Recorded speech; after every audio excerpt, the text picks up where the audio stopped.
Thomas Martin here, Director of Instruction at Green Tree Country Club. Today we're going to talk a little bit about maximizing distance with a driver.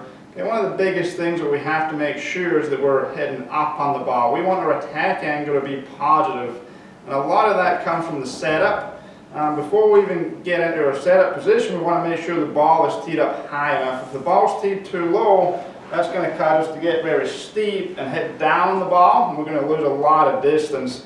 So we want to make sure that ball's teed up probably 2/3 of the ball above the driver as a general guideline. And then when we talk about the setup position, we want to make sure this ball position is somewhere left heel, left toe. Make sure it's far enough forward in the stance that we can hit up on that ball and increase our attack angle, increasing distance. Okay, so ball position right around left heel. And we also want to make sure that our right shoulder is a little bit lower than the left.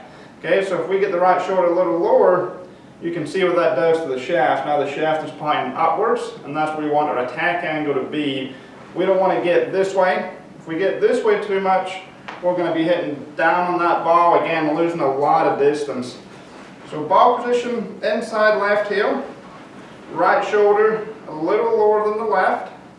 And that way we can hit up on the ball, maximizing distance. Okay, so biggest thing with the driver is we got to work on our setup. We got to make sure the right shoulder is lower than the left, ball position is further forward in the stance, and that way we can hit up on the ball, maximizing distance.